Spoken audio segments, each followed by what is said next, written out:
விசேஷமாக நேற்றைய தினத்தில் ஆண்டவர் நமக்கு ஒரு நல்ல வாக்குத்தத்தத்தை ஆண்டவர் தந்தார். அந்த வாக்குத்தத்தத்தை நம்ம அதனுடைய ஒரு 2 காரியத்தை மட்டும் உங்களோட சொல்லாமல் நான் கடந்து போனேன். அந்த காரியத்தை நான் இன்றைக்கி சொல்லேன். நீ உயிரோடு இருக்கும் ஜோஷுவா 1ஆம் அதிகாரம் 5வது வசனம். நீ உயிரோடு இருக்கும் நாளெல்லாம் ஒருவனும் உனக்கு முன்பாக எதிர்த்து நிற்பது இல்லை. நான் மோசையோடு இருந்தது போல உன்னோடும் இருப்பேன். நான் உன்னை விட்டு விலகுவதும் இல்லை, உன்னை கைவிடுவதும் இல்லை. ஆமென். கர்த்தருடைய பிள்ளைகளே, ஆண்டவர் இந்த காரியத்தில் ஒரு 3 காரியத்தை நம்மோடு பேசினார். அப்படின்னா ஒரு மோசையோடு இருந்தது போல உன்னோடும் இருப்பேன். மோசையோடு ஆண்டவர் எப்படி இருந்தார் அப்படின்றதை குறித்து முதலாவதாக இந்த மோசே 3 ஜாதிகளை அவன் ஜெயித்தான். 3 ஜாதிகளை அவன் ஜெயிச்சிட்டான். ஆனால் மோசைக்கு அப்புறம் ஜோஷுவாவை குறித்து வேதம் சொல்லுது, அவனுக்கு 31 பேரை ஜெயிக்க வேண்டிய ஒரு கட்டாயம் அவனுக்குள்ள இருந்துச்சு. ஆனால் இந்த மோசையோடு இருந்த இந்த 3 ஜாதிகள், மோசே ஜெயித்த 3 ஜாதிகள், முதலாவதாக நம்ம வாசித்தோம். என்ன வாசித்தோம்? ஆமீன்.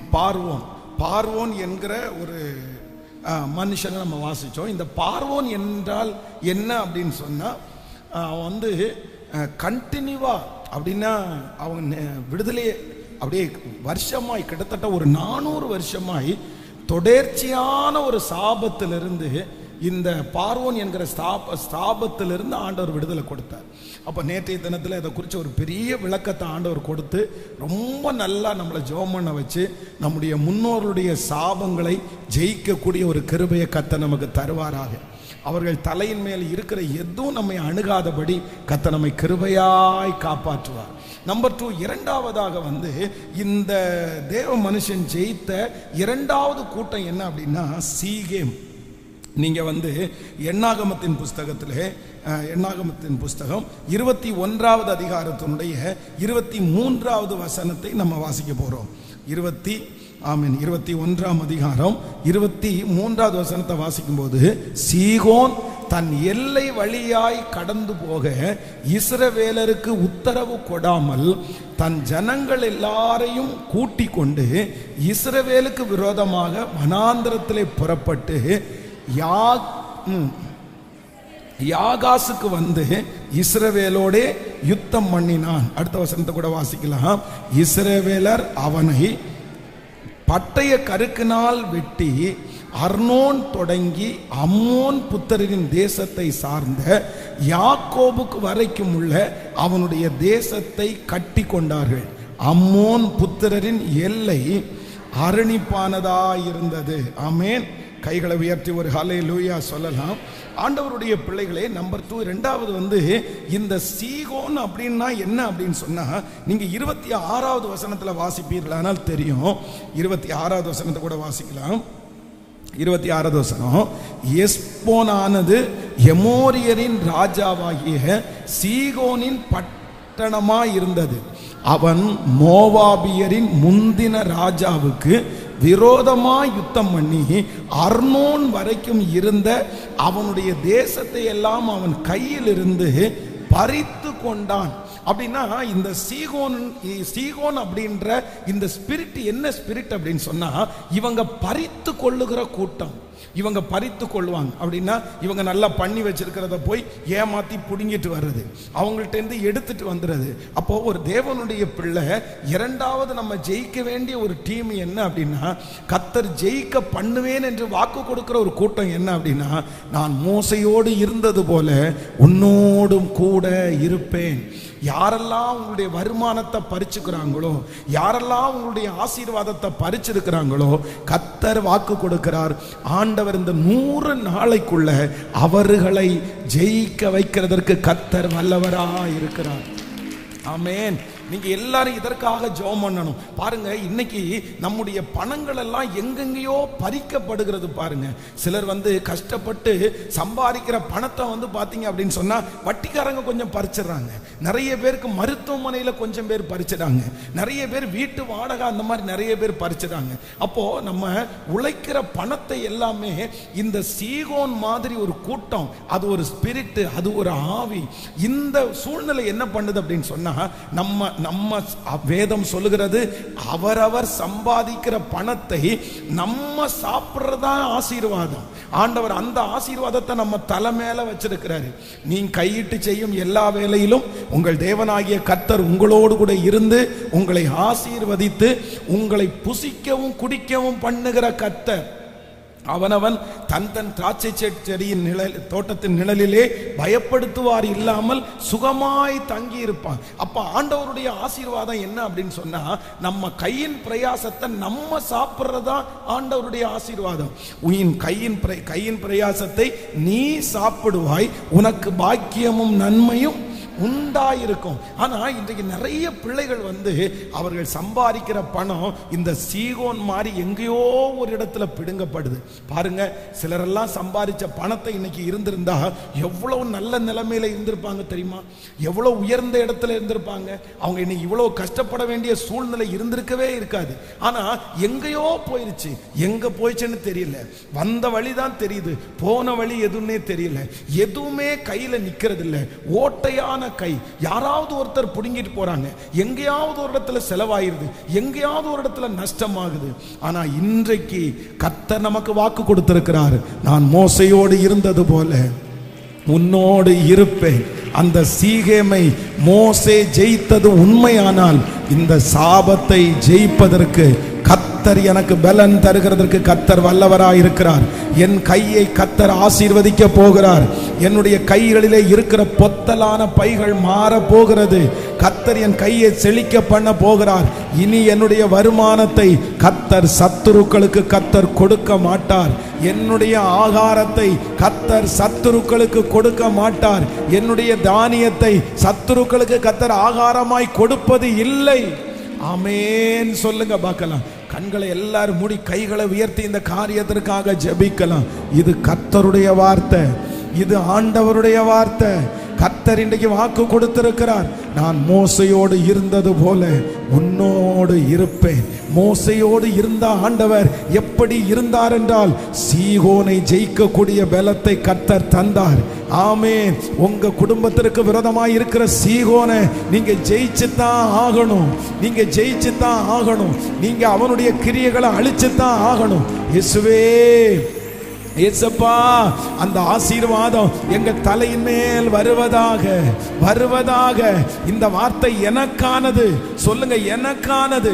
இனி இனி இந்த கூட்டத்திற்கு பிற்பாடு நான் சம்பாதிக்கிற பணம் ஒரு ரூபாய் கூட நஷ்டமாக கூடாது. அந்நியருடைய கையில கொடுக்க கூடாது. நான் ஏமாந்து வந்து நிற்க கூடாது. ஹல்லேலூயா. இயேசுவே, தாண்டி கொண்டு வர செய்கிறவரே, அப்பா, அந்த ஞானத்தை கர்த்தர் தருவீராக ராஜா. அந்த பறித்து கொள்ளுகிறவனை ஜெயிக்கிறதற்கு ஹல்லேலூயா. கர்த்தர் கிருபை தருகிறவர். ஆண்டவர் நிச்சயமா நமக்கு தருவாரு. ஹல்லேலூயா. சிலரெல்லாம் பாருங்க, 2 லட்சம் 3 லட்சம் வேலை வாங்கி தாங்க அப்படின்னு சொல்லி கொண்டு போய் யாரோ ஒருத்தருடைய பக்கத்துல கொடுத்து அவங்க ஏமாத்தி வேலையும் வாங்கி தராம வெளிநாட்டுக்கு போக முடியாம வெளியூருக்கு போக முடியாம இப்படி எத்தனை ஏமாத்துறது. நகையை கொண்டு போய் கொடுத்து ஏமாறுறது, பொருட்களை கொண்டு போய் கொடுத்து ஏமாறுறது. அதுவும் ஒரு டைம் கொடுத்தா கூட பரவாயில்ல, பல டைம். இந்த சீகோனுடைய ஸ்பிரிட்ல நம்முடைய சொந்தக்காரங்க நிறைய பேர் இருப்பாங்க, நம்முடைய வீட்டில் பக்கத்துல நிறைய பேர் இருப்பாங்க. அவங்க என்ன பண்ணுவாங்கன்னா, வஞ்சகமா நம்மோட பேசி ஆசை வார்த்தைகளை எல்லாம் காமிச்சு எப்படியாவது அவங்களுக்கு என்ன பண்ணணும்னா, நம்மகிட்ட இருக்குதுன்னு தெரிஞ்சிருச்சுன்னு வச்சுக்கோங்களேன், உடனே பறிச்சுக்கணுன்ற ஒரு எண்ணம் வரும். அப்படியே பறிச்சுக்குவாங்க, எல்லாத்தையும் புடுங்கிக்குவாங்க. நம்ம நிறைய பேர் எல்லாத்தையும் கொடுத்துட்டு அப்புறம் இவங்க கஷ்டப்படணும். அதனால இன்றைக்கு இந்த ஜெப குறிப்பை நீங்க வச்சிருங்க. ஆண்டவரிடத்துல போய் ஜெபம் பண்ணுங்க. ஏசப்பா, மோசையோடு இருந்தது போல என் கூட இருப்பேன்னு சொன்னீங்கல்ல, அவன் சீகேமை ஜெயிக்கிறது உண்மையானால் என்னையும் ஜெயிக்க பண்ணுகிறதற்கு கர்த்தர் வல்லவராய் இருக்கிறார். ஆமென். இனி கொஞ்சம் ஞானமா நீங்க இருங்க. நம்ம நம்மட்டத்துல இருந்து பிடுங்கிறதெல்லாம் இருக்கக்கூடாது. நம்ம ஒரு இடத்துல இருந்துச்சுன்னா நம்ம அந்த இடத்துல பெறுகிறவர்களாய் மாறணும், சேர்க்கிறவங்களா மாறணும். வேதம் சொல்லுது, ஜோசேப்பை குறித்து வேதம் சொல்லுது, அந்த எகிப்தினுடைய நாட்டினுடைய ராஜா என்ன சொல்றாரு, உன்னை நம்பி நான் பொறுப்பை கொடுப்பேன்ப்பா, எனக்கு தெரியுது. என்ன தெரியுது அப்படின்னா, நீ எல்லாத்தையும் நீ அழகா சேகரிச்சு வச்சிருக்கிறவன், சேமிச்சு வச்சிருக்கிறவன். அந்த ஆவிய கர்த்தர் யோசேப்புக்கு கொடுத்தார். நான் நம்புறேன் உங்களுக்கும் எனக்கும் அப்படிதான். இனி அந்த கையில இருக்கிற பொத்தல்களை எல்லாம் கர்த்தர் மாற்றி, இனி உங்க கையில அந்த ஆசீர்வாதம் தங்க போகிறது. இனி அந்த ஆசீர்வாதம் நிற்க போகிறது. கர்த்தர் உங்களை சேமிக்க கர்த்தர் உதவி செய்ய போறார். எந்த சூழ்நிலை வரும்போதும் உங்களுக்கு அதுல இருந்து எடுப்பதற்கு நீங்க இதுக்காக ஆசைப்படணும். நீங்க இதை துருபதேசமா நினைக்க கூடாது. சிலர் என்ன நினைப்பாங்க அப்படின்னு சொன்னா, பரலோகத்திலே உங்களுக்கு பொக்கிஷங்களை சேர்த்து வைங்கள், அங்கே பூச்சியும் துருவும் பிடிக்காது அப்படின்னு. இல்ல, அது ஓகே, அது வேற. அந்த பரலோகத்துல பொக்கிஷத்தை சேர்த்து வைக்கிறதுக்கு நம்ம பாடுபட வேண்டிய அவசியம் உண்டு. அதுக்காக தான் பரிசுத்த வாழ்க்கை வாழணும், நீதியா வாழணும், ஆண்டவருக்கு ஊழியம் செய்யணும். இப்போ பரலோகத்தினுடைய பொக்கிஷம் பணம் கிடையாது.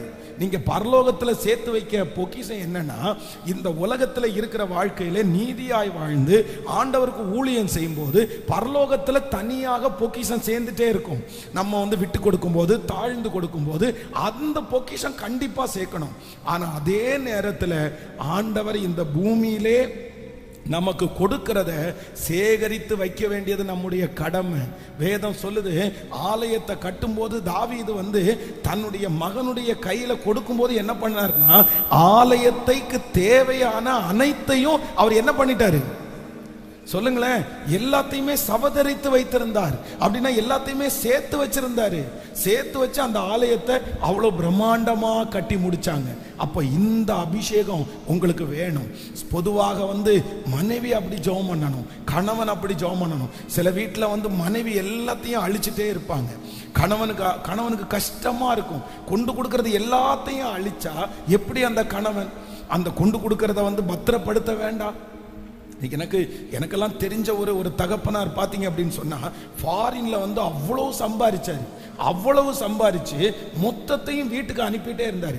இவங்க அம்மா என்ன பண்றாங்கன்னா, எதுவுமே தெரியாம கொண்டு போய் அதை கட்டுறேன், இதை கட்டுறேன், இதை வாங்குறேன், அதை வாங்குறேன். அது என்னமோ தெரியல, அவங்களுக்கு ஒரு ஹேபிட். அப்படி எதையுமே யோசிக்க மாட்டாங்க. யோசிக்காம காலடி எடுத்து வச்சு ஆரம்பிச்சு நஷ்டம் நஷ்டம், எல்லாத்துலயுமே நஷ்டம்.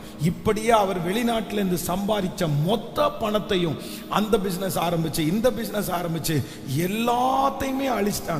அவர் வெளிநாட்டில் நீங்க பார்த்தா ஒண்ணுமே கிடையாது. அவர் ஒரு முடிவு எடுத்துட்டாரு, நான் இனி வேலைக்கு போய் சம்பாதிச்சு தரமாட்டேன்னு ஒரு முடிவெடுத்து ஒண்ணுமே அவங்க கையில இல்லாம ஆயிட்டாங்க. ஐயோ, ரொம்ப வருத்தத்துக்குரிய ஒரு விஷயம். இப்ப பாத்தீங்க அப்படின்னு சொன்னா, அந்த ஆவி அப்படியே ஃபேமிலியில் இருக்கிற எல்லாருக்குமே தொடருது. இவங்க என்ன மாதிரி எல்லாம் ஆரம்பிச்சு நஷ்டப்பட்டாங்களோ, தான் கையில ஒரு காசு வந்தா இறைச்சி செலவு பண்ணாங்களோ, அதே போல அவங்க பிள்ளை எழும்பி அதே மாதிரி பண்ணுது. என் கண் கூட பார்த்ததை நான் சொல்றேன். அப்ப ஆண்டவருடைய பிள்ளைகளே, இன்றைக்கு நீங்க ரொம்ப கவனமா இருங்க, ரொம்ப கவனமா இருங்க. இந்த சிஎம்ஏ நீங்க இந்த சீகோனை ஜெயிச்சே ஆகணும். ஆமோதிக்கிறீங்களா இல்லையா? எத்தனை பேர் நீங்க வல்லமையா எத்தனை பேர் ஜெபிக்க போறீங்க? ஆண்டவரிடத்துல மன்னிப்பு கேளுங்க. நீங்க எனக்கு கொடுத்ததை தொலைச்சதற்காக எனக்கு மன்னிச்சிருங்க ஆண்டவரே. ஞானம் இல்லாம பணத்தை கொண்டு போய் அங்க கொடுத்ததற்காக மன்னிச்சிருங்க ஆண்டவரே. நீங்க ஹாஸ்பிட்டல்ல கொடுக்கறத கூட எப்படி கொடுக்கணும் சொல்லுங்க? ஜாக்கிரதையா கொடுக்கணும். சிலருக்கு இந்த ஹாஸ்பிட்டலுக்கு போறதுக்கு ஒரு பெரிய பழக்கம் பாருங்க. சிலருக்கு எப்படிதான் பிடிக்குமோ தெரியல. நமக்கெல்லாம் ஹாஸ்பிட்டலுக்கு வாசலுக்கு போறதுக்கே கஷ்டமா இருக்கும். அந்த நாத்தமே நமக்கு ஆக மாட்டேங்குது. எப்படியோ நம்ம ஜெபிக்கிற ஜெபமே என்ன ஜெபம்னா, சாகிற வரைக்கும் ஹாஸ்பிட்டலுக்கு போகாம என்னை எடுத்துக்கிட்டீங்கன்னா போதும் ஆண்டவரே நம்ம ஜெபம் பண்றோம். ஆனா சிலருக்கு ரொம்ப இஷ்டம், என்ன வந்தாலும் உடனே எங்க போயிடுறது தெரியுமா? டாக்டர்கிட்ட போயிடுறது. செக் பண்ணிக்கலாங்க. இதை வச்சு பெருசாயிருச்சுன்னா பெருசானாலும் ஆண்டவர் தான் செய்யணும். சொல்லுங்க. அவங்க எழுதி கொடுக்குறாங்களா, உடனே டெஸ்ட் எழுதி கொடுக்குறாங்களா? எத்தனை டெஸ்ட். அதான் சொல்லுங்க, டெஸ்ட் பைத்தியம் அப்படின்வாங்கல்ல, டெஸ்ட் எடுக்கிற பைத்தியம். அதை வாங்கி எடுத்து பார்த்து கடைசியில் அந்த ரிசல்ட் என்னதான் வரும்? அது ஒன்றும் இல்லைன்னு வரும். அந்த ஒன்றும் இல்லைன்னு கேட்கறதுக்கு 10,000 ரூபாய் கொண்டு போய் அங்கே மொய் வைக்க தேவையா? அவங்க டாக்டர்களை தப்பா சொல்லல, அவங்க லோன் போட்டு 1.5 கோடி 2 கோடிக்கு மிஷினை வாங்கி வச்சிருக்கிறாங்க. மிஷினை வாங்கி வச்சிருக்கிறவங்க கண்டிப்பா 4 ரிசல்ட் எடுத்தாதான் அவங்களுக்கும் பில்லு கட்ட முடியும். அப்பதான் அவங்களுக்கு சரியாகும். நம்ம அப்படி பண்ணலாமா? ஆண்டவருடைய பிள்ளைகளே, பணத்தை நம்முடைய பாக்கெட்ல இருந்து செலவு பண்றதற்கு, நம்மளை பறிச்சு கொள்றதற்கு இந்த உலகத்துல என்ன பிளான் வேணாலும் பண்ணுவாங்க. நம்முடைய கையில இருக்கிற காசை புடுங்கிறதற்கு எத்தனை எத்தனை ஐடியா இருக்கு தெரியுமா? எத்தனை இந்த மொபைல் மூலமாய் கடன்ல சிக்கன எத்தனை பேர் இருக்காங்க தெரியுமா? டெய்லி வாரத்திற்கு ஒரு 2 பேருக்காவது நான் ஜெபம் பண்றேன். எதுக்கு தெரியுமா? பாஸ்டர், மொபைல் மூலமா நான் கடன் வாங்கிட்டேன், இப்ப என்ன மிரட்டுறாங்க, இப்ப அப்படி பண்றாங்க, ஆன்லைன் மூலமா கடன் வாங்கி. இது எப்படி ஆண்டவருடைய பிள்ளைகளே? நீங்க இவ்வளவு தூரம் பைபிள் படிச்சு, இவ்வளவு தூரம் கர்த்தரை தேடி, இந்த ஞானம் கூட உங்களுக்கு இல்லைன்னா எப்படி சொல்லுங்க? கடந்த சில மாதங்களுக்கு முன்னாடி நம்ம சர்ச்சில் இருந்தே ஒரு 3 பசங்க, நல்ல பசங்க, அந்த பசங்க நம்ம திருச்சபையிலே ஒருத்தர் கடந்த சில மாதங்களுக்கு முன்னாடி வந்துட்டு இருந்தாரு. அவர் எங்கிட்ட பேசுவார். இந்த நம்ம பார்த்தீங்கன்னா இந்த லவ் ஃபீஸ்ட் இதுக்கெல்லாம் கூட அரிசியெல்லாம் வாங்கி கொடுத்துருக்கிறாரு. அவர் எங்க சிக்கினாரு, எங்க சிக்கிய போயிச்சு, அவருடைய பணத்தை எங்க விட்டாருன்னு தெரியல, எனக்கே தெரியல. இவனும் என்ன பண்ணியிருக்காங்கன்னு சொன்னா, அவர் உங்களை வெளிநாட்டுக்கு நான் அனுப்புறேன், உங்களுக்கு வேலை வாங்கி தரேன்னு சொல்லிட்டு காசை வாங்கி எனக்கே தெரியாம இவங்க காசை கொடுத்துருக்குறாங்க. இப்போ அவ்வளோ வருத்தமா இருக்குது. அவர் அந்த பணத்தை வாங்கிட்டு ஆளே அப்ஸ்காண்ட் ஆயிட்டாரு. எங்க இருக்கிறாருன்னே தெரியல, எங்க போனாருன்னே தெரியல. அப்ப ஆண்டவருடைய பிள்ளைகளே, எவ்வளவு நீங்க எவ்வளவு ஜாக்கிரதையா இருக்கணும், எவ்வளவு ஞானமா இருக்கணும். அதான் கிறிஸ்தவங்கன்ற ஒரு போர்வையில வந்த உடனே நம்ம கொடுத்துட முடியாது. பைபிளை தூக்கிட்டு நான் ஊழியக்காரன்னு சொல்லி வந்த ஒரு போர்வையில கேட்ட உடனே, ஐயோ ஊழியக்காரர் ஜெபம் பண்ணி தான், இந்த மானிட்டர் ஆஃப் பண்ணுங்க, இந்த ஊழியக்காரர் தானே, அவர் ஜெபம் பண்ணி தான் காசை கையில வாங்கினாரு, ஜெபம் பண்ணி தான் பொருளை வாங்கினாரு அப்படின்னு நினைச்சு கொடுக்க கூடாது. இது ஒரு பெரிய ரொம்ப மோசமான இது ஒரு சீகேமனுடைய ஆவி. இந்த ஆவி இருக்கிற வரைக்கும் நீங்க நல்லா வரவே முடியாது. உங்க கையிலிருந்து நீங்க சம்பாதிக்கிற பணம் 1 ரூபா கூட இனி அந்நியனுக்கு தேவை இல்லாம போகக்கூடாது, போகக்கூடாது. யாரும் பிடுங்க கூடாது, நீங்க நஷ்டமாக கூடாது. நீங்க வாங்கி சாப்பிட்றீங்களா பரவாயில்ல, நீங்க உடுத்துறீங்களா பரவாயில்ல, உங்களுக்கு பிடிச்ச ஒரு பொருளை வாங்குனீங்களா பரவாயில்ல, தப்பே இல்லை. ஆனா நீங்க கஷ்டப்பட்ட பணத்தை இன்னொருத்தன் புடுங்கி புடுங்கி புடுங்கி எல்லாத்தையும் வச்சிருந்தா அப்புறம் எவ்வளவு பெரிய கஷ்டம். அதனால எல்லாரும் ஜெபம் பண்ணுவோம், எல்லாரும் ஜெபம் பண்ணுவோம். எனக்கு என்னமோ இந்த காரியத்திற்காக உங்களுக்கு ரொம்ப ஜெபம் பண்ணணும்னு மனசுல வந்துட்டே இருக்குது. இன்னைக்கு 21வது நாள். அப்படி யாராவது இருந்தா, ஆன்லைன்ல இருக்கிற பிள்ளைகளும் அப்படிதான், பாஸ்டர் நீங்க சொல்றது 100% உண்மை. எனக்கு இந்த சீகேமினுடைய ஆவியினால நிறைய நான் நஷ்டப்பட்டிருக்கிறேன். என் வாழ்க்கையில நிறைய ஆசீர்வாதத்தை புடுங்கிட்டாங்க. என் கையில இப்ப எதுவுமே இல்லாம ஆயிருச்சு. நான் கஷ்டப்பட்டது எதுவுமே என் கையில இல்லை. நான் இப்ப ஜெபம் பண்ணணும் அப்படின்றவங்க உங்க கைகளை அப்படியே மேல உயர்த்துங்க. ஒரு ஜெபம் பண்ணிடுறேன் உங்களுக்காக. இத்தனை பேர் இருக்கிறீங்களா? ஸ்தோத்திரம் இயேசுவே, இயேசுவே. அப்ப கையை உயர்த்துங்க, கையை உயர்த்தி ஸ்தோத்திரம். நான் மோசையோடு இருந்தது போல நான் உன்னோடும் இருப்பேன். மோசையோடு இருந்த தேவனே அப்பா, அவ்வளோ பெரிய அந்த மனுஷனை ஜெயிக்கக்கூடிய கிருபையை தந்தீரே, அந்த பறித்து கொள்ளுகிற கூட்டத்தை ஜெயிக்கக்கூடிய கிருபையை தந்தீரே. சொல்லுங்க சொல்லுங்க சொல்லுங்க. அப்பா, இனி இனி இனி நான் அப்படிப்பட்ட ஒரு பிரச்சனையில விழக்கூடாதுப்பா, விழக்கூடாதுப்பா. என்ன கமிட் பண்ண வைக்கிற அந்த காரியத்துல நான் விழக்கூடாதுப்பா. ஸ்தோத்திரம் ஸ்தோத்திரம் ஸ்தோத்திரம். ஜெபம் பண்ணுங்க முழு பலத்தோட. ஏசப்பா, எனக்கு ஒரு இரக்கம் செய்யுங்க ராஜாவே. இப்பொழுது உம்முடைய பிள்ளைகளை பாருங்கப்பா ஆண்டவரே, அந்த ஞானத்தை கொடுங்க ராஜா. அந்த சீகேமனுடைய ஆவி உடையவங்க யார் எங்க பிள்ளைகளுடைய மனசை மாத்தினாலும், என் பிள்ளைகளிடத்துல பேசினாலும் அவங்களுக்கு உடனே ஒரு ஞானத்தை கொடுங்க ராஜா. இனி இனி சம்பாதிக்கிற பணம் ஆண்டவரே சீகேம் ஜாதிகளிடத்துல போக கூடாது, அந்நியனுடைய கையில போக கூடாது. ஏசப்பா, இப்போ அந்த கணவனாருக்கு ஞானத்தை கொடுங்க, அந்த பிள்ளைக்கு ஞானத்தை கொடுங்க, ஞானத்தை கொடுங்க.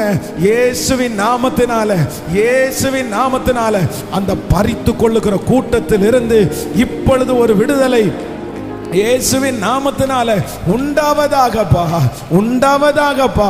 மருத்துவமனை செலவு வரக்கூடாது ராஜா. அந்த வட்டி கொடுக்கிறது இப்பவே நிறுத்தப்படுவதாக ராஜா. ஏசப்பா, அந்த வட்டி கடன்ல இருந்து எங்க பிள்ளைகளை சீக்கிரமாய் நீங்க வெளியே கொண்டு வருகிறதற்காய் உமக்கு ஸ்தோத்திரம், ஸ்தோத்திரம், ஸ்தோத்திரம், ஸ்தோத்திரம். ஹல்லேலூயா. கைகளை அசைத்து ஒரு ஹல்லேலூயா. ரொம்ப ரொம்ப ரொம்ப ஜாக்கிரதையா இருக்கணும். சொல்லுங்க பார்க்கலாம். அப்போ யாராவது என்ன பண்ணுவாங்கன்னா பறிச்சுட்டே இருப்பாங்க. நீங்க ரொம்ப ஜாக்கிரதையா இருங்க. ஆண்டவர் உங்களை கிருபையாய் கர்த்தர் நடத்துவாராக.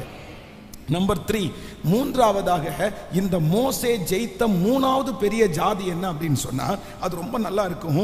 ஓக் அப்படின்ற ஒரு ராஜாவை வந்து இவர் வந்து ஜெயிக்கிறாரு. நீங்க இந்த வசனத்தை வாசிக்கலாம். ஆமென்.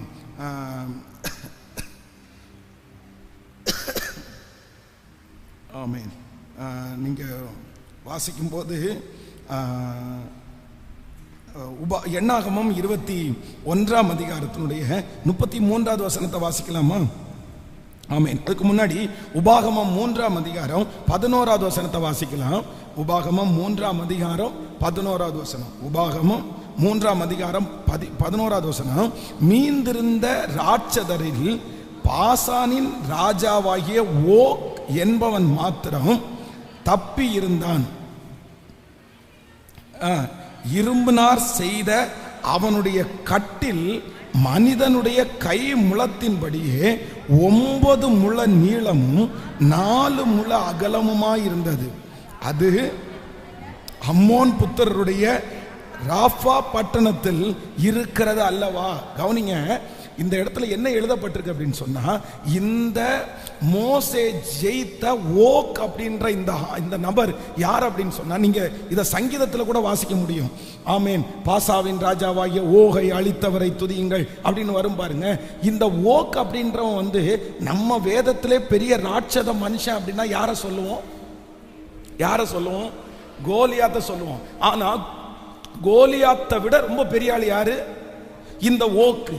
இந்த ஓக்கு வந்து ஒரு கட்டிலுடைய சைஸ் சொல்லி இருக்குது. அப்படின்னா இப்ப நம்ம வாச்சது என்ன அப்படின்னா, இவனுக்கு வந்து ஒரு இரும்பு கட்டில் இருந்துச்சாமா. இந்த இரும்பு கட்டில் வந்து கிட்டத்தட்ட 9 முழ நீளம். 9 முழம் அப்படின்னு சொன்னா என்னன்னா கிட்டத்தட்ட 12 அடி 13 அடி வரும்னு நினைக்கிறேன். அப்படின்னா 1.5 முழம் அப்படின்னு சொன்னா 1.5 அடி. 9 into 1.5 நீங்க போட்டு பாத்தீங்க அப்படின்னா கிட்டத்தட்ட 13 வரும்னு நினைக்கிறேன். அவ்வளவு நீளம். எது? உங்க வீட்டில் இருக்கிற கட்டில் எவ்வளவு அழகா? நமக்கு வந்து 6.25 அடி இல்லைன்னா 6 அடி, அவ்வளவுதான். அதுக்கு மேல கட்டில் பெருசா போட்ட முடியாது. அதுக்கு மேல பெரிய மனிதர்கள் யாரும் இல்லை. மோஸ்ட்லி 6 feet 6 அடி. 6 அடி இருக்கிறதும் ரொம்ப குறைவு தான், கொஞ்சம் பேர் தான் இருப்பாங்க. ஆனா இந்த மனுஷனுடைய கட்டிலே எத்தனை அடி ஆமா? 13 அடி நீளம்.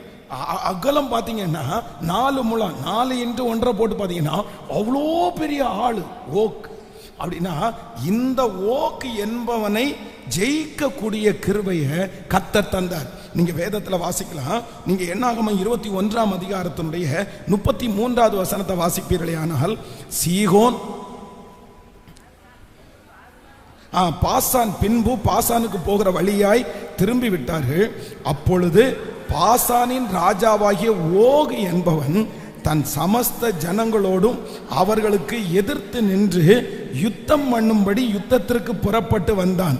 கர்த்தர் மோசேயை நோக்கி, அவனுக்கு பயப்பட வேண்டாம், அவனையும் அவன் ஜனங்கள் எல்லாரையும் உன் தேசத்தின் உன் கையிலே ஒப்பு கொடுத்தேன். எஸ்போனிலே வாசமாயிருக்கிற எமோரியரின் ராஜாவாகிய சீகோனுக்கு நீ செய்தபடியே இவனுக்கும் செய்வாய் என்றார். வேதத்துல வந்து இந்த மோசே வந்து எங்கேயும் அப்படின்னா ஊழியத்துக்கு வந்ததுக்கு பிறகு பயப்பட்டதா எந்த இடத்துலயுமே சரித்திரமே கிடையாது. மோசே வந்து ஒரு மிகப்பெரிய தைரியசாலி. ஏன் அப்படின்னு சொன்னா, இந்த ஊழியத்திற்கு அவர் விருப்பப்பட்டு வரல. யாருடைய விருப்பத்தில் வந்தாரு? இவரு ஒருவேளை ஏதாவது நடந்துச்சுன்னா, மோசே நானா வந்து கூப்பிட்டேன், நீங்க தானே என்ன கூப்பிட்டு வந்தீங்க, நான் வரலன்னு சொன்னேன் இல்ல, இது உங்களுக்கு தேவைதானே. அப்போ இந்த மோசே வந்து ஏற்கனவே பார்வோனுடைய வீட்டில் அங்கதானே இருந்தான், அரண்மனையில் வளர்க்கப்பட்டவன் தெரியுமா. சின்ன வயசுல இருந்தே அவன் வந்து ஒரு மிகப்பெரிய தைரியசாலியா வளர்றான். ஒருத்தனை அடிச்சு கொன்னு மணல்ல புதைச்சிடறான் பாருங்களேன், அவ்வளவு பெரிய தைரியசாலி. அவன் பெரிய தைரியசாலி. எந்த இடத்திலையும் யாருக்கும் பயப்படாத இந்த மோசே, ஆண்டவர் என்ன சொல்றார் அப்படின்னா, நீ என்ன பண்ணாத, நீ இந்த ஓக்குக்கு நீ பயப்படாத, நீ சீகேமுக்கு என்ன நீ செய்தியோ அதே போல அவனுக்கும் நீ செய்து அந்த ஓக்கையும் நீ ஜெயிப்பாய். நம்பர் 3, மூன்றாவது, கர்த்தர் நமக்கு ஒரு கூட்டத்தை ஜெயிக்க பண்ண போறாரு. என்ன கூட்டத்தை அப்படின்னா, நம்மை பயப்படுத்துகிற ஜனங்களிலிருந்து நமக்கு ஆண்டவர் ஒரு பெரிய ஜெயத்தை கர்த்தர் தரப்போகிறார். ஆமென். இனி யாரும் நம்மை பயப்படுத்த முடியாது, எந்த மனுஷனும் பயப்படுத்த முடியாது. ஹல்லேலூயா. துர்ச்செய்தியை கேட்கிறதுனாலே நீங்கள் பயப்பட மாட்டீர்கள். தேவையில்லாத செய்தியை கேட்கிறதுனால நீங்க பயப்பட மாட்டீங்க. மிரட்டல்களை பார்த்து நீங்க பயப்பட மாட்டீங்க. அப்படிப்பட்ட ஒரு ஸ்ட்ராங்கான ஒரு இருதயத்தை கர்த்தர் உங்களுக்கும் எனக்கும் கர்த்தர் தருவாராக. பயப்படுத்துகிற ஓக்கின் சக்திகளிலிருந்து ஆண்டவர் நமக்கு ஜெயத்தை தருவாராக. சின்ன சின்ன காரியத்திற்கெல்லாம் பயந்துட்டு இருக்கிற ஒவ்வொரு பிள்ளைகளுக்கும் அவர் பயத்தின் ஆவியை கொடாமல் பலமும் அன்பும் தெளிந்த புத்தியும் உள்ள ஆவியை கர்த்தர் கிருபையாய் தருவாராக. 2 கரங்களை மேல உயர்த்தி முழு பலத்தோடு ஏசப்பாட்ட சொல்லுங்க பார்க்கலாம், சத்தத்தை உயர்த்தி. ஆமென்.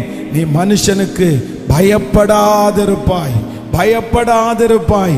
நீ ஹல்லேலூயா திகிலுக்கு தூரமாவாய். அது உன்னை அணுகாது, அது உன்னை அணுகாது. கைகளை உயர்த்தி, இயேசுவே நான் உயிரோடு இருக்கும் நாளெல்லாம், உயிரோடு இருக்கும் நாளெல்லாம் ஒருவருக்கும் பயப்படாத இருதயம், பயப்படாத இருதயம் நான் பயப்பட போவது இல்லை. கர்த்தர் என்னை பயப்படுத்துகிற ஓக்கின் ஆவிகளை ஜெயிக்கக்கூடிய கிருபையை கர்த்தர் எனக்கு தருவார். எந்த மனுஷனுக்கும் நான் பயப்பட போவது இல்லை, எந்த சூழ்நிலைக்கும் நான் பயப்பட போவது இல்லை. கிறிஸ்து எனக்கு ஜீவன், சாவு எனக்கு ஆதாயம். ஹல்லேலூயா. நமக்கு ஆண்டவர் ஒரு கிருபை கொடுக்கணும். பாருங்க, அப்போஸ்தலனாகிய பவுல் அந்த விஷப்பூச்சியை பார்த்து பயப்படவே இல்லை. பாருங்க, பயப்படவே இல்லை. அவருடைய தலையை வெட்டுறோம்னு சொல்லும்போது அவங்க பயப்படவே இல்லை. பாருங்க, சிறைச்சாலையில் அவங்க பயப்படவே இல்லை. பாருங்க, அப்போ ஒரு ஆண்டவருடைய பிள்ளைக்கு கர்த்தர் என்ன கிருபை கொடுக்கணும்னா, நீங்க யாரை பார்த்தும் என்ன பண்ணக்கூடாது, எந்த பிரச்சனையை பார்த்தும் என்ன பண்ணக்கூடாது. நான் தர மோசையோடு இருந்தது போல உன்னோடும் இருப்பேன். மோசையோட ஆண்டவர் எப்படி இருக்காருன்னா, மோசையை ஜெயிக்க வச்ச 3வது ஜாதி ஓக். பார்த்தாலே பயம் வராது, பார்த்தாலே பயம் வராது. 13 அடி நீளம் உள்ள ஒரு கட்டில்ல படுக்கிற ஆளு எத்தாச்சோடு இருப்பான். ஆனா ஆண்டவர் சொல்றாரு, நீ போப்பா, அவன் எவ்வளவு பெரிய ஆள் இருந்தாலும் உனக்குள்ளே இருக்கிற இயேசு பெரியவன், உங்களுக்குள்ளே இருக்கிற இயேசு பெரியவன். இந்த சத்தத்தை கேட்டுட்டு இருக்கிற யாராவது ஒரு பயப்படுறீங்களா? நீங்க ரொம்ப பயமா இருக்குதா? யாராவது ஒருத்தர் மிரட்டுனா பயமா இருக்குது பாஸ்டர், ஏதாவது ஒரு வார்த்தை சொன்னா பயமா இருக்கு, போலீஸ்ன்னு சொன்னா பயமா இருக்குது, ரொம்ப பயத்தோட வாழ்றீங்களா? இல்ல, நீங்க அப்படி வாழக்கூடாது.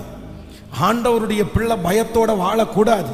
நீங்க ஆரம்பத்தில் ஒருவேளை பயப்பட்டுட்டு இருக்கலாம், ஆனா நாட்கள் தாண்ட தாண்ட கர்த்தர் உங்க கூட இருக்கிறார்ன்ற தைரியம் உங்களுக்கு வர வேண்டாம்? அந்த தைரியம் உங்களுக்கு வரணும். கர்த்தர் சொல்றார், நீ தைரியமா பேசு, நீ தைரியமா நில்லு. என்ன பண்ணுவாங்க? அவருடைய அனுமதி இல்லாமல் உங்கள் தலைமயிராகிலும் கீழே விழுவது இல்லை, கீழே விழுவது இல்லை. கர்த்தர் நமக்கு சகாயர். அதனாலே நான் பயப்பட மாட்டேன், பயப்பட மாட்டேன். ஆண்டவர் பயன்படுத்தின எல்லாரையும் பாருங்க, ஆரம்பத்தில் பயப்பட்டாலும் அதற்கு பிறகு ஆண்டவர் அவருடைய பயத்தை முற்றிலுமா கர்த்தர் எடுத்து போட்டாரு. பயம் என்கிறது ஒரு பெரிய தீய அரக்கன். பயம் என்கிற ஒன்று இருக்குமே, ஆனால் நீங்க எந்த இடத்துல எதையுமே நீங்க செய்ய முடியாது, எதையுமே செய்ய முடியாது. ஒன்றும் நடக்காது, ஒன்றும் நடக்காது. நீங்க பயப்படுற எதுவுமே நடக்காது. நீங்க தைரியமா இருங்க, நீங்க தைரியமா இருங்க. உங்க பிள்ளையை குறித்து நீங்க பயப்பட வேண்டாம், நீங்க தைரியமா இருங்க. இந்த சூழ்நிலையை குறித்து நீங்க பயப்படாதீங்க, நீங்க தைரியமா இருங்க. இந்த கடனை குறித்து நீங்க பயப்படாதீங்க, நீங்க தைரியமா இருங்க. இப்போ உங்களை மிரட்டுறவங்களை பார்த்து நீங்க பயப்படாதீங்க, நீங்க தைரியமா இருங்க. ஆண்டவர் உங்களை எப்படி கைவிட்டுருவாரு? இந்த கேஸை பார்த்து நீங்க பயப்படாதீங்க, நீங்க தைரியமா இருங்க. ஒன்னும் வராது, ஒன்னும் வராது. சிங்கத்தினுடைய கெபிக்குள்ள போனவனையே கர்த்தர் வெளியே கொண்டு வர முடியுமானால், ஆமென். தானியேல் சிங்க கெபிக்குள்ளே தைரியமா இருக்க முடியுமானால் கர்த்தர் நம்மை ஹல்லேலூயா அந்த பாடலை பாட போறோம். ஆமென். சிறு கூட்டமே நீ பயப்படாதே, கர்த்தர் என்றும் துணை நிற்கிறார். எதிரிகள் வெள்ளம் போல் எதிராக வந்தாலும் ஆவியானவர் எனக்காய் கொடியேற்றுவார். இந்த வரியை நீங்க பாட பாட உங்க பயத்திலிருந்து முற்றிலுமா கர்த்தர் விடுதலை தர போறாரு. அந்த ஓக்க இன்னைக்கு நம்ம ஜெயிக்க போறோம். இன்னைக்கு ஜெயிக்க போறோம். 21வது நாள் ஆண்டவர் ஜெயிக்க கூடிய பலத்தை கர்த்தர் தர போறாரு. அந்த வியாதியை குறித்து பயப்பட வேண்டாம். உங்களுடைய ஆயுசு காலம் வரைக்கும் அந்த வியாதி உங்களை ஒன்றும் செய்வதே இல்லை. ஆமென். நீங்க நீங்க இன்னைக்கு காலையில் ஒரு சாட்சி வாசிச்சோம்ல. ஒரு பிரதர் அவருடைய கால் சுகர் அந்த விரலை கட் பண்ணி எடுக்கணும்னு சொன்னாங்க. அவர் உண்மையிலே பிரதர் வந்திருப்பாங்கன்னு நினைக்கிறேன். அவர் அந்த ப்ரேயருக்கு உள்ள வரும்போது ஐயோ அவருடைய முகத்தை பார்த்தீங்கன்னா அப்படி விகாரமா இருந்துச்சு. என்னன்னா டாக்டர்ஸ் ரொம்ப சீல் பிடிச்சிருச்சு, உங்க விரலை கட் பண்ணி எடுக்கணும்னு சொன்ன உடனே அவருக்கு ரொம்ப பயமாயி போச்சு. ஐயோ ரொம்ப அவ்வளவுதான். அவங்க அந்த இந்த இடத்துல தான் வந்தாங்க. அந்த நினைச்சு பார்த்தோம்னா அவ்வளவுதான் முடிஞ்சு அப்படின்ற மாதிரி வந்தாரு. அப்ப நான் ஒரு 2-3 நிமிஷம் தான் பேசினேன். என்ன நினைக்கீங்க? அதெல்லாம் ஒன்றும் இல்லை, நீங்க பயப்படாதீங்க, நீங்க பயப்படாதீங்க, கர்த்தர் உங்களுக்கு அப்படிப்பட்ட ஒரு சூழ்நிலைக்கு விட மாட்டாரு. அப்போ சொல்லி ஜோம் பண்ணதுக்கு அப்புறம் தான் கொஞ்சம் தெளிவு வந்துச்சு. இன்னைக்கு பாத்தீங்கன்னா கர்த்தர் அந்த ஆபரேஷனே இல்லாம கர்த்தர் கிருபையாய் சுகம் கொடுத்திருக்கிறார். ஹல்லேலூயா. உங்களுக்கு செய்ய மாட்டாரா? உங்களுக்கு செய்ய மாட்டாரா? நீங்க சிங்கம் மாதிரி நிக்கணும், நீங்க சிங்கம் மாதிரி இருக்கணும். ஏன் அப்படின்னா நீங்க யூத ராஜ சிங்கத்தினுடைய பிள்ளைங்க. யூத ராஜ சிங்கத்தினுடைய பிள்ளைங்க. நீ யூத ராஜ சிங்கத்தினுடைய பிள்ளை. நீ பயப்படக்கூடாது. நீங்க பயப்படக்கூடாது. எதை பார்த்தும் பயப்படக்கூடாது. எந்த விஷயத்தை பார்த்தும் பயப்படக்கூடாது. அவருடைய அனுமதி இருக்கிற வரைக்கும் ஒன்று உன்னை சேதப்படுத்த மாட்டாது. இந்த கடன் உங்களை ஒன்றும் செய்யாது. இந்த பிரச்சனை உங்களை ஒன்றும் செய்யாது. கர்த்தர் உங்க கூட இருக்கிறார். கர்த்தர் உங்க கூட இருக்கிறார். ஆமென். பாடல் எப்படி பாடணும்? ஓக்க ஜெயிக்கிறது மாதிரி பாடணும். எவ்வளவு அடி கட்டில் நீளம் கேட்கல, தட்டி எழுப்பினாலும் சொல்லணும். ஓக்குனுடைய கட்டில் சைஸ் என்னன்னு கேட்டா 13 அடி அநியாயத்துக்கு அப்படின்னு சொல்லணும். அப்படிப்பட்டவரை அவன் நிற்கும் போது மோசே பார்த்த உடனே அவருக்கே பயம் வருது. இவ்வளோ பெரிய ஆளா இருக்கான், பார்த்ததே இல்லை. மோசே வேற எங்கேயும் பயப்படல.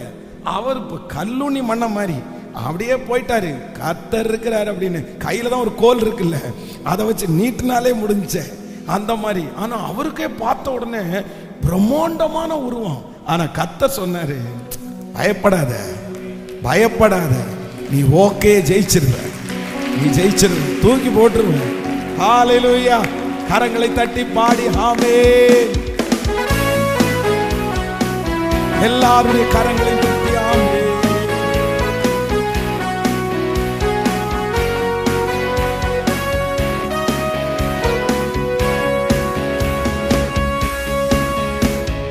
சிறு கூட்டமே நீ பயப்படாதே, கர்த்தர் என்றும் துணை நிற்கிறார். சிறு கூட்டமே நீ கர்த்தர் என்றும் துணை நிற்கிறார். எதிரிகள் வெள்ளம் போல் எதிராக கொடியேற்றுவார். எதிரிகள் வெள்ளம் போல் எதிராக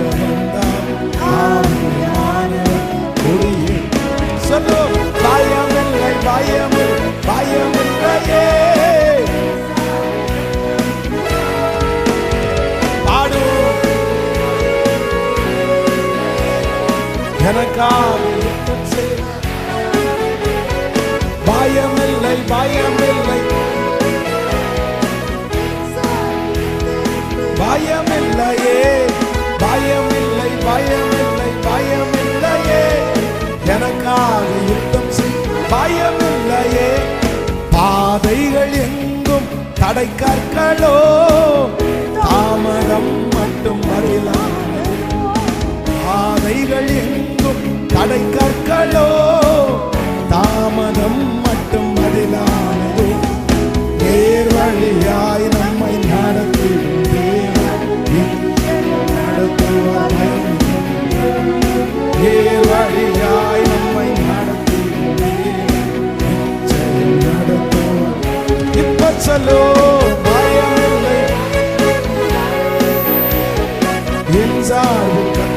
உண்டு பயமில்லையே, பயமில்லை பயமில்லை பயமில்லையே, எனக்காக யுத்தம் செய் பயமில்லையே, பயமில்லை பயமில்லை. பாடுவோம் விசுவாசத்தோடு.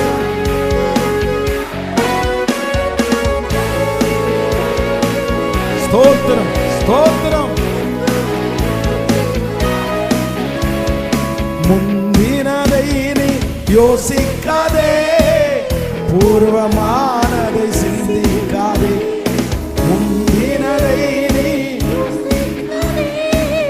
பூர்வமானதை சிந்திக்காதே, மேலானதை நீ ஸ்தோத்திரிக்க வேறொன்று செய்வார் பயமில்லை. மேலானதை நீ ஸ்தோத்திரிக்க வேறொன்று செய்வார்.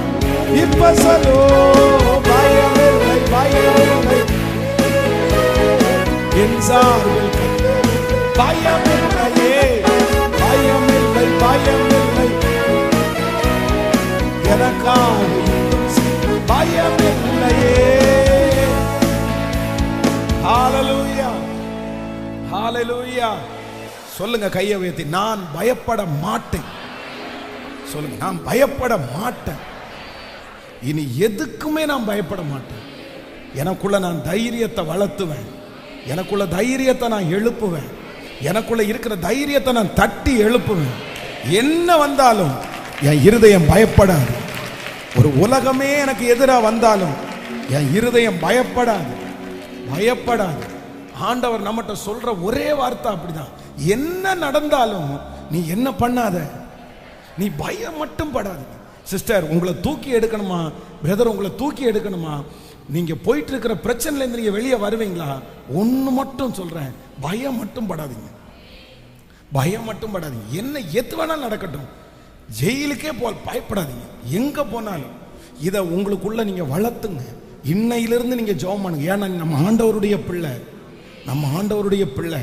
நம்ம அப்படி சின்னதுக்கும் பெருசுக்கும் எல்லாத்துக்கும் என்ன பண்ணிட்டு கூடாதுன்னா பயப்பட்டுடே கூடாது. நீங்க முதல்ல தாவீது சொன்ன மாதிரி என்ன சொல்லணும்னா, நான் பயப்படேன், நான் பயப்படேன். ஒரு 10 டைம் சொல்லுங்க பார்க்கலாம், நான் பயப்படேன். சொல்லுங்க, நான் பயப்படேன், நான் பயப்படேன், நான் பயப்படேன், நான் பயப்படேன், நான் பயப்படேன், நான் பயப்படேன். ஹல்லேலூயா. ஆபிரகாம் அந்நிய நாட்டில் போகும்போது தன்னுடைய மனைவின்னு சொல்றதுக்கு பயப்பட்டாராமா. எப்படி ஒரு பயம் பாருங்க. அவருடைய பிள்ளை பாருங்க, அதுவும் அந்த பிள்ளையும் பயப்பட்டுச்சாமா. அது இந்த விஷயத்துல இல்லை. ஆனா அங்க என்ன நடந்துச்சு? ஆபிரகாமோட இருக்கிற தேவன் எவ்வளோ பெரிய தேவன், எவ்வளோ பெரிய தேவன். நீ ஏன்டா பயப்பட்டு இப்படி ஒரு பொய்ய சொன்ன? நீ எதுக்குடா இந்த பொய்ய சொன்ன? உன்னை யாருமே தொட முடியாதுடா, உன்னை யாருமே அழிக்க முடியாதுன்னா நீ பொய் சொல்லி எல்லாம் தப்பு வைக்க வேண்டிய அவசியம் இல்லை. உன்னுடைய நாள் இருக்கிற வரைக்கும் யாரும் உன்னை தொட முடியாதுன்னு கர்த்தர் வாக்கு கொடுத்தார்.